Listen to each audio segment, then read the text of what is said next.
हरे कृष्णा, मैं दीपेंद्र रावनी मेरे YouTube channel में आपका हार्दिक स्वागत करता हूं। और आज का शेयरिंग सेशन है 2215 और आज का टॉपिक है capital protection must for every investor. कल उसका हमने पार्ट 1 देखा, थोड़ा सा रिकैप करेंगे। Over the year several financial institution including banks, insurance companies, cooperative credit societies, cheat fund companies, gold schemes and Ponzi scheme have collapsed, leaving millions of investors in financial distress। बहुत सारी ऐसी कंपनियां हमने भी सुनी है, private कंपनियां, जैसे कि अभी अभी जो ट्विंकल का हुआ, उसके पहले शेरेकर, संचैनी, पियरलेस, सहारा, पेन कार्ड क्लब, PLS, ऐसी बहुत अनगिनत कंपनियां हैं। वो तो उसका हमने सुना है, मगर जो हमने नहीं सुना है, ऐसी बहुत सारी ऐसी कंपनियां पेपर में आए दिन उसका उल्लेख होते रहता है कि ये कंपनी डूब गई, ये कंपनी डूब गई, इसने पैसा डुबा दिया, इसने पब्लिक के पैसे का उड़ा दिया। तो ये सब हम सुनते रहते हैं और इसमें दो चीज़ रहती है, एक तो उसमें कोई रेगुलेटर नहीं रहता है और दूसरा कैपिटल प्रोटेक्शन नहीं रहता है। इसकी वजह से ही ऐसे लोग जिसकी नीयत ख़राब है, वो लोग ऐसे कॉमन पब्लिक का पैसा बड़े ब्याज के लालच दे के ऐंठ लेते हैं, पैसा लेके भाग जाते हैं, राइट। तो ये बहुत बड़ा यहाँ पे घपला हो जाता है। आगे देखते हैं। There was no capital protection and regulators fail to act in time. Regulators fail to act in time का मतलब है कि पता लग रहा था कि ये बैड डेट्स आ सकता है, फिर भी एक्शन नहीं लिया गया, राइट। एक्शन लेना ज़रूरी है। जो भी अपने को ज़रा भी खबर पड़ती है कि ये अपना बैड डेट्स बढ़ रहा है, तो तुरंत जो डिफ़ॉल्टर है उनको मिल के उनसे बात करनी चाहिए और कैसे भी करके उनका पैसा लेना चाहिए।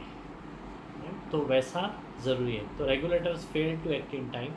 Government bailouts were either partial or entirely absent. Government bailouts कुछ किस्सों में रहता है, कहाँ पे ज़्यादा करके किस्सों में नहीं रहता है। while in some rare instances the government stepped it in to protect the depositor, many times investors were left struggling to recover even a part of their money। बहुत सारे किस्सों में ऐसा होता है कि गवर्नमेंट इंटरवीन नहीं करती है और ये लोगों का पैसा डुबा के वो कंपनियां भाग जाती है। So the following is very important. Is your product regulated? Is your product capital protected? बहुत ज़रूरी है। और इन्वेस्टर को भी खास ये बातों का ध्यान रखना चाहिए।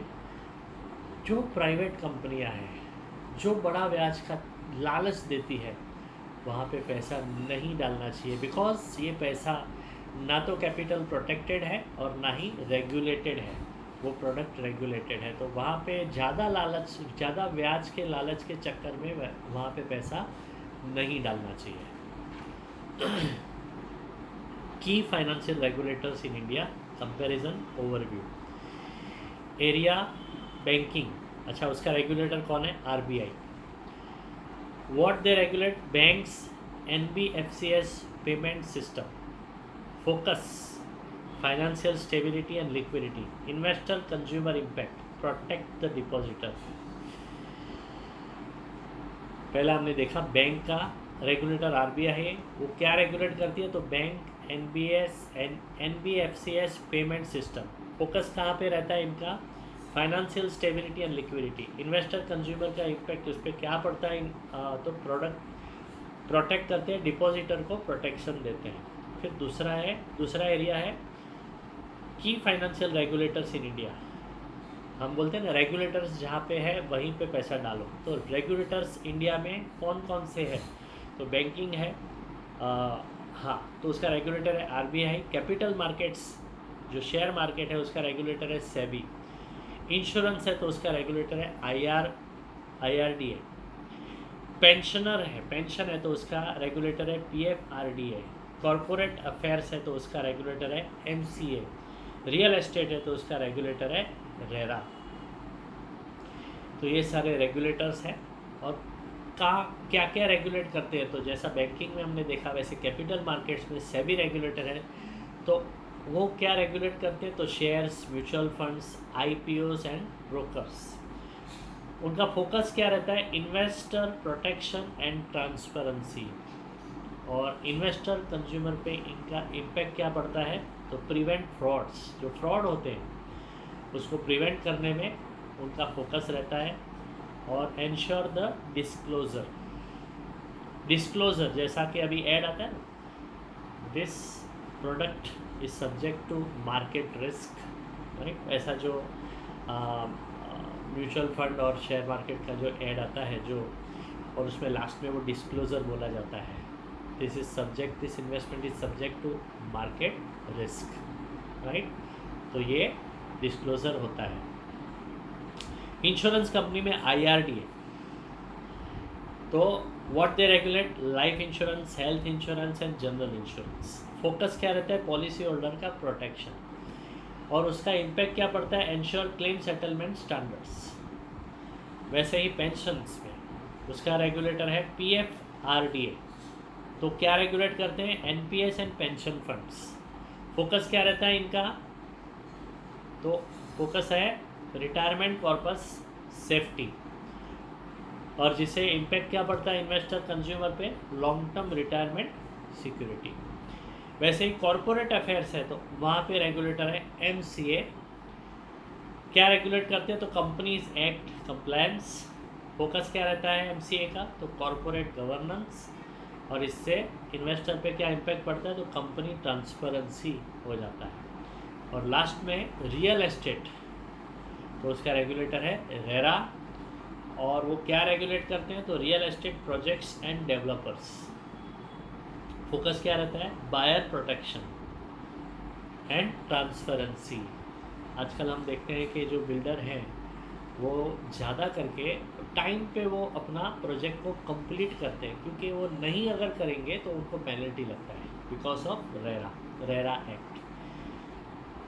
और इनका इम्पैक्ट क्या पड़ता है इन्वेस्टर के ऊपर, तो सेफगार्ड दी होम बायर्स। जो होम लोन लिया है, जो बायर है उसको वो सेफगार्ड करते हैं, right.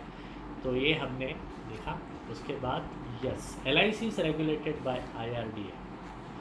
LIC has got a double protection, double capital protection, जो हमने कल भी देखा था। Section 37 of the LIC act 1950 sovereign guarantee है, बहुत बड़ा गारंटी है। ये किसी भी इन्वेस्टमेंट कंपनी को ये गारंटी नहीं है जो LIC को है।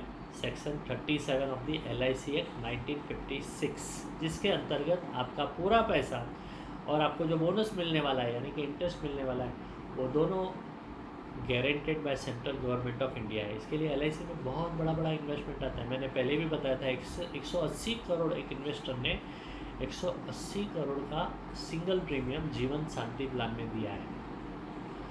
और सुना गया है कि वो इतना बड़ा आदमी है कि उसके पास बहुत सारा ऑप्शन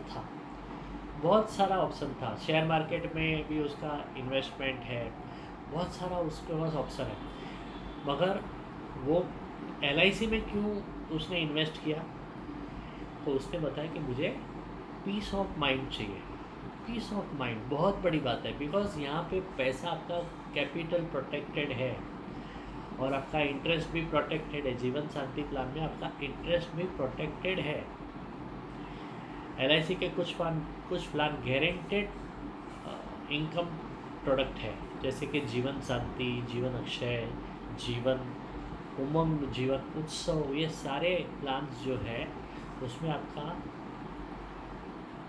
गारंटेड प्लान में आता है वो, उसमें 1 रुपया भी कम नहीं होगा।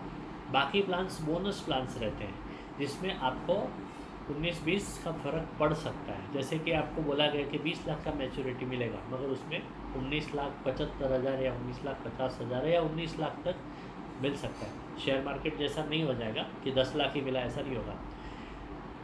बिटवीन 2 to 5% का फ़र्क पड़ सकता है, यानी ऐसा यील्ड देखा जाए तो 0.5% का फ़र्क पड़ सकता है। तो आगे बोलते हैं कि smart investor protect their capital first and grow it next. अपना कैपिटल पहले प्रोटेक्ट करते हैं, जो स्मार्ट इन्वेस्टर होते हैं कैपिटल पहले प्रोटेक्ट करते हैं और फिर उसको बढ़ाते हैं। Extra regulation after the 2008 global financial crisis the concept of GSIB and GSII emerged.